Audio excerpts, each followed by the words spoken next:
salaamaaleykum mbokkee xarit ñu ngi leen di nuyu di leen ñaanal jàmm di ko sàkku ci yéen alors tey ñu fas yéene waxtaanee ñaari artistes yoo xamante ne actuellement ñoo def actualité mais booy xool jigu leen wa baaxul ci ñoom kenn ki di Viviane kenn ki di Titi alors ba ñoom dañ actuellement topp li nga xamante ne mooy buzz parce que média bi ñu ngi leen di pousse ku ci nekk naan yaa gën a aay sa morom kii naan yaa dàq way sa morom kii naan yaa ëpp talent sa morom mais booy xool ñoom ñaar compétition bi nga xamante ne da leen ko tegal c'est un piège qui est extraordinaire Viviane moom ligne éditoriale la moom boo xoolee fi muy waye at fi Titi di waye bokkul benn ñoom ñaar ñoo bokk public parce que tamit faut faire attention kii déglu Viviane mooy déglu forcément Titi y a pas de public au Sénégal benn public moo fi am benn public boobu nag boo xoolee dafa am ci biir ñeneen ñoo xamante ne da leen di rax qui sont là juste pour perturber parce que tey concurrence bi nga xamante ne moom lañu nekk déloyale sax laay wax concurrence déloyale bi ñu nekk di installer diggante Titi ak ki nga xamante ne mooy Viviane arrangé wu leen seen intérêt mooy yéen ñaar ngeen def musique dans la paix ci jàmm ngeen seeq ko lu tax parce que booy xool tey les plus grands artistes du monde ñi yàgg di way di bëggal àdduna bi te ñu nekk États-Unis wala ñu nekk France wala ñu nekk beneen dëkk sooy xool ñoom ci compétition yi nga xamante ne yàgg na leen ko dugal je vous donne un exemple tout simple jëlal diggante Mariah Carey ak ki nga xamante ne mooy Whitney Houston au début defoon nañu ay concurrence yu doy waar seen diggante fexe ba li ñu naan compétition nekk seen diggante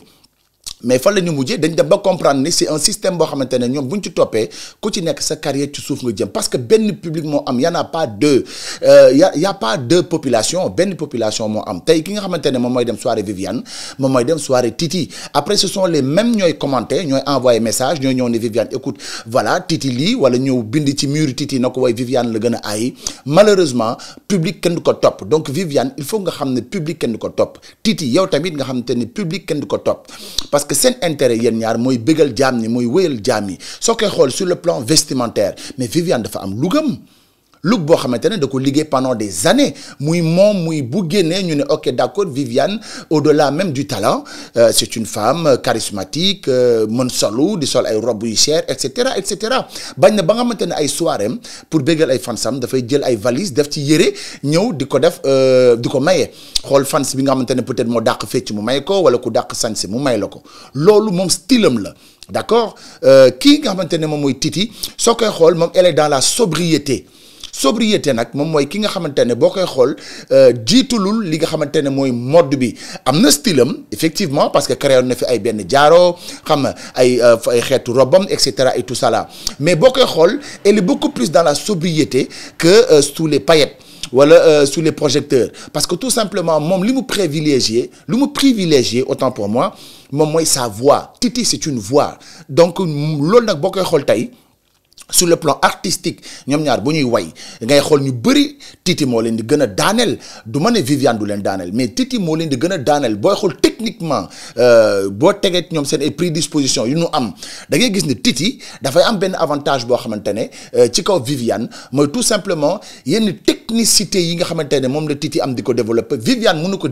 ko développer elle a du talent mais mënu ko développer parce que ku ci nekk li nga focus ku ci nekk li nga concentré d'accord Viviane elle est très technique elle a été bien formée elle est sortie d'une très grande école mooy Super Étoile donc am na ci yenn capacité yu bëri yoo xamante ne am na ko mais dafa am benn frein benn blocage moom mooy lan moom mooy gis nga ñoom ñaar bu ñu wëyee boo leen xoolee Bercy bi nga xamante ne Youssou par exemple daf leen ci invité ñoom ñaar kii doomam la muy Viviane kii artiste am la mooy maanaam artiste bu koy dundal Titi dafay dundal Youssou Ndour parce que Youssou dafay gis ci moom sur le plan artistique Titi Viviane elle a le style elle a la voix elle a la tchatch elle a d'accord donc da ngay xool ne tey bu ñu yeggee ci kaw scène ku ci nekk andiwoo baat Viviane elle a pas amené une voix boo xoolee gars yëpp ñu ko doon critiquer parce que tout simplement elle a baatam dafa dee c'est normal sooy xool tey rythme de vie yi nga xamante ne moom la ñu hygiène de vie d'une star soo koy xool diggante Titi ak Viviane Titi moo gën a am hygiène de vie que Viviane d'accord donc c'est normal que en termes de stress en termes de fatigue ak yooyu yëpp de récupération yooyu yëpp Viviane boo koy xool capitaliser wu ko d'accord mais tey boo xool Titi sur le plan yooyu yi ma lim léegi yooyu yëpp moom daf koy capitaliser mais il y a deux facteurs yoo xamante ne benn bi dafa jouer ci Viviane te joué wul ci Titi benn bi joué ci Titi te joué wul ci Viviane quels sont les deux facteurs premier facteur bi mooy sooy xool tey Viviane bi nga xamante ne bi mu yéegee ci kaw scène tu sens que c'est une femme qui ne s'entraîne pas Elle ne s'entraîne pas. Elle ne chante que quand elle est sur scène ou bien elle ne chante que quand elle est en répétition juste pour def benn en studio, autant pour moi. Elle ne chante que quand elle est en studio. Mais Viviane bu doon répéter chaque jour, bu doon entraîner chaque jour, bu wayee man ma xam ko parce que ci musique mën nañoo nax population bi mais du ex ngay nax. Donc Viviane, il faut que moom ci boppam mu continue mu nekk mu liggéey. C'est-à-dire qu'elle travaille aujourd'hui sa voix. La voix, c'est un organe. Dinañ ci ñëw ci yeneen vidéo wan leen exactement lan mooy baat fan lay jugee yan compression nga ciy def ak naka ngay oxygéner ce cerveau naka ngay articuler naka ngay respiration et cetera et cetera. Mais booy xool tey Viviane sur ce plan-là elle travaille moins que Titi, d'accord? Donc bu ñëwee ci kaw scène elle traîne non seulement la fatigue, elle traîne le stress. Qu'elle pas stress du public mais elle a le stress contre elle-même parce que xam na ne andiwul baat le fait que mu xam ne andiwul baat daf koy stressé,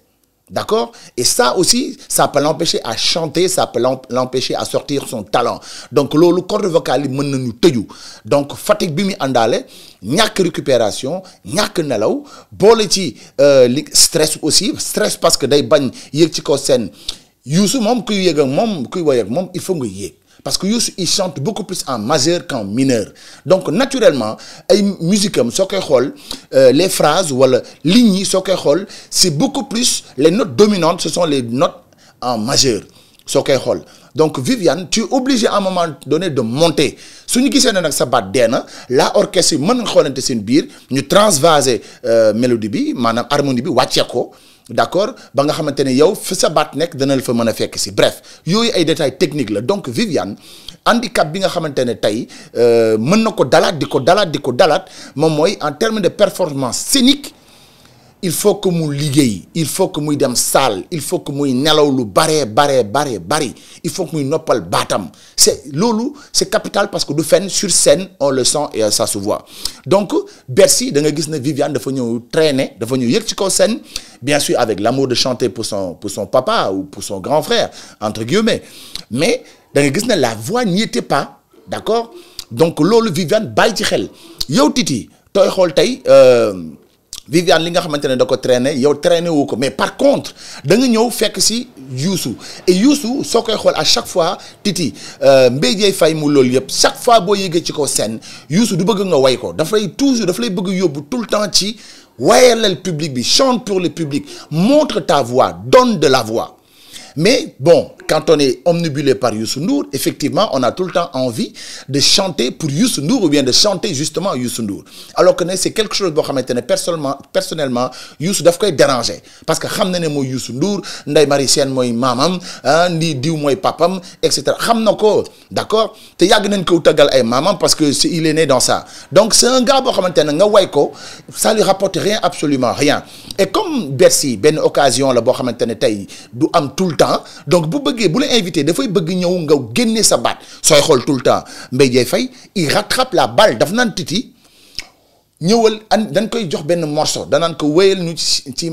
Mame Abdou Aziz parce que Youssou choisirul morceau boobu noonu pour rien parce que morceau boobu ligne yi mais octave la way yoo xamante ne da ngay yëg ca kaw ci donne de la voix da ngay xool harmonie donc lañuy bëgg Youssou dafay bëgg génne tout le temps le talent de Titi dafay bëgg Titi di way di wax maanaam wax di way non pas ay tagg ay maamam donc Titi bu ñëwee nag ci kaw scène malheureusement elle tombe toujours dans le même piège moom mooy pour que mu mën tàngal baatam elle chante d'abord Youssou Ndour ensuite maintenant elle rentre dans la soirée way bu wayee nag nii ne ok ça c'est Titi avec sa belle voix et cetera mais li ñu mën a jàpp moom mooy Titi mooy gën a préparer scène Bercy que Viviane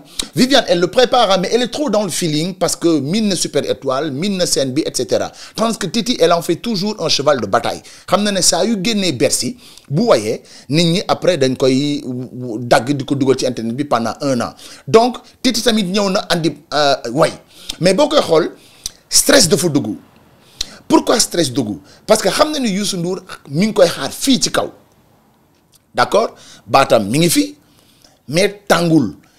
maanaam kor yi ibbeeku guñu pour que mu mën a nag yéeg aisément fi nga xamante ne moom lañ koy xaar public du rap parfois mu jéem ko soo koy xool boo koy jéem day yéeg ba nga xamante ne elle est obligée de cligner des yeux mooy day tëj bët yi gañ ñi pousse biir bi pour diaphragme bi mën a envoyer assez de puissance ngelaw pour que mu mën a way comme ni mu ko waxee mais non malheureusement loolu nag li koy jouer benn facteur la mooy facteur de vouloir tout de suite faire un truc extraordinaire sur la scène ba pare impressionner aussi le public mais malheureusement c'est des choses c'est des techniques yoo xamante ne tey pour nga mën di ci approprier wu di ci jouer tout le temps dafay laaj ngay def performance mais tout le temps muy deux facteurs yoo xamante ne tey benn bi wan naa leen ko ci Viviane beneen bi wan naa leen ko ci kii dafa andi le facteur stress à jouer dans sa voix kii le facteur fatigue non préparation et cetera dafa ñëw ci baatam mais boo koy xool ñoom ñaar ñëpp macha allah kenn dàqu leen way Sénégal Viviane way kese lay def elle chante mais macha allah Titi macha allah donc ñoom ñaar ñëpp ay waykat lañu ay ndaanaan kulli fadrin mais vous ne tombez pas dans le piège du public un public on ne le suit pas c'est pas le public qui te tient mais c'est toi qui tiens ton public et si tu as le malheur public bi téye la moom mooy il sera obligé di la wayloo fi mu bëgg nga koy wayee ba doo ko mën a proposer tout le temps lu bees loo xamante ne il est obligé d'apprécier ou bien de se dire ok d'accord j'aime pas mais au fil du temps dana leen commencer neex donc Viviane ak yow mi nga xamante ne yéenay Titi ne rentrez pas dans cette guerre bi elle vous sera jamais bénéfique doo leen ci jëriñu au contraire da ngeen ci perte parce que vous serez toujours dans la concurrence et vous serez toujours aussi dans la comparaison et comme on dit le dicton en français comparaison n'est pas raison donc tout le temps musique dañ la koy njëkk a tere bokk na ci charte yi njëkk yu li njëkk a tere artiste moom mooy kenn warul comparer ñaari artiste parce que ñaari talent mënuñu tolloo c'est impossible d'accord noppi déglu aussi tamit kii li muy yëg ak man li may yëg ce sera jamais la même chose donc Titi elle est c'est une artiste boo xamante ne macha allah d'une dimension extraordinaire Viviane tamit mais public bi nga xamante ne tey ñoom ñoo topp di ruube di leen bindal wala ngeen topp people yi topp site yi topp ba foo leen dem soo xoolee sax à la limite sur les mêmes plateaux l'animateur ou bien le chroniqueur c'est toujours les mêmes questions qui reviennent les gens ne rentrent même pas dans vos discographies man personnellement musuguma toog gis par exemple Viviane kenn dugg ci discographie am carrément du gisuguma ci Titi kenn ku dugg ci discographie am carrément ils sont toujours dans les faits divers ils sont toujours dans les buzz ils sont toujours dans le sensationnel d'accord te loolu boo koy xool artiste bu ci dugg da ngay daanu kàmb la boo xamante ne na ma yàlla baal ku ci dugg dootoo ci mën a génnaat bref ki nga xamante ne tey mooy Titi ne rentre pas dans le jeu ce sont les mêmes questions qui vont revenir encore sur tous les plateaux boo mënti dem mooy waaw dégg gis nañ sa diggante ak Viviane waaw kërëb et cetera donc moom aussi elle ne peut que répondre te li muy répondre lu dëggu la ci moom parce que Titi ku ko xool xamante ne ni ku dëggu la li mu sentir lay wax et c'est une vérité mais malheureusement concurrence bi nga xamante ne ñu ngi koy nekk di teg muy concurrence boo xamante ne c'est une concurrence malsaine déloyale di monter qui contre qui ce n'est pas bon ne tombez pas dans le piège des animateurs des médias parce que c'est à leur faveur ki nga xamante ne moo lay interviewé tey di la tëggal tànnibéer bu rëy bis boo ci duggee bis boo feccee jàppal na sa gàcce ngay fecc mais namam lay doon donc c'est des questions qu'il ne faut même pas répondre parce que c'est des questions qui n'ont d'aucune utilité amul la benn njariñ ci sa carrière nga wax ci sa artiste moroom artiste loo xamante ne c'est négatif wala tout simplement joxe sa point de vue donc restez vous-même chantez foofu la leen nit di xaaree ku leen bëgg tontu leen ko ci biir way yàlla may na leen ngeen di bind di fent di way mais fent leen li ngeen di dund way leen li ngeen di dund donc nit ki aussi on n'est pas comme on dit le public aujourd'hui est là pour juger et pour comprendre aussi et lire entre les lignes seen messages yi nga xamante ne sont des messages forts Viviane Titi vous êtes les deux qui nous restent dans la musique sooy xool sur le plan sur la renommée si boo jëlee Viviane ak Titi mooy ñaar yi nga xamante ne dem nañu au-delà de nos frontières et ñoom ñooy dem toujours au-delà de nos frontières donc encore une fois le Sénégal soyons unis autour de ces deux artistes-là ñu ngemb leen may leen doole wane mbëggal seen biir ba nga xamante ni ëllëg mën nañu wayante mais ce qui aujourd'hui booy xool le constat on le fait facilement sooy xool Viviane sooy xool Titi war nañ mën a def morceau mais débat la boo xamante ni incha allah dinañ ci ñëw prochainement lan mooy avantage yu ñaari artistes sëgg bëre mooy ñoom ñaar ñu def benn duo génnee ko gis nañ ko sur le cas de Youssou Ndour ak Omar Pène où les gens pensaient que c'était des plus grands ennemis mais ñëpp xamuñ ne Youssou Ndour son plus grand fan ki mu gën a fan ci àddunaam c'est Omar Pène d'accord Omar Pène aussi Youssou daf ko mës a jàppee comme son petit frère maintenant la concurrence elle est loyale ku ci nekk effectivement da ngay bëgg ce public nga bégal ko pour avoir la majorité sur le marché ou bien avoir la plus grosse part de gâteau du marché c'est légitime donc yooyu ñun mën nañu ko comprendre mais n'allez pas sur diw moo la daaxa way ak diw ne suit pas le public on le suit pas parce que c'est pas le public aujourd'hui qui fait votre musique yéenay def musique yéenay way pour ñoom yéenay leen di wayal donc du ñoom aujourd'hui ñoo leen di wax naka ngeen war a wayee wala fan ngeen naka ngeen war a defee yéen ñaar wala ne suivez pas le public on ne le suit pas le public on le tient mais c'est pas le public qui doit vous tenir. Retenez bien cette leçon-là. En tout cas, yéen ñaar en tout cas Viviane wayal Titi wayal Viviane travaille énormément salle sport beaucoup de sport diététique d'accord nelaw bu baree bari d'accord et après maintenant on verra le résultat d'ici prochaine Bercy wala beneen scène d'accord Titi toi aussi pareil n'essaie pas de faire un truc extraordinaire tu as une puissance vocale d'accord et quoi que luñ la mën a tegal ci kaw scène mën nga ko jot mais dans le but de chanter de la manière la plus facile et la manière la plus normale va pas au-delà de ça ta voix si elle te parce qu'il y a deux choses il y a je la suis et elle me suit une voix quand tu la suis daf lay sànq une voix elle doit te suivre yaa koy jëlee fii andi ko fii donc ça aussi c'est des techniques qu'il faut travailler ça te permettra quand tu seras en face d'une très grande star comme par exemple Youssou Ndour bi mu la invité Bercy tu n'auras pas cette pression de je vais exploser la scène danaa way ba jommal gars yi mais juste chante vous êtes toutes les deux des stars macha allah yàlla may na leen talent yàlla may na leen lu mayul lu bari parce que tey Sénégal musique bi buñ koy wax tey ci jigéen ñi Viviane ngay wax Titi ngay wax d'accord le reste dana ñëw ci yéen wax niveau yi tamit parce que c'est très important ku ci nekk fi nga toll danañ ko wax ba nga xamante ne la compétition et la concurrence ne se fera pas entre vous maintenant laissez le public faire son choix laissez le public commenter mais vous entre vous ne soyez pas des ennemis.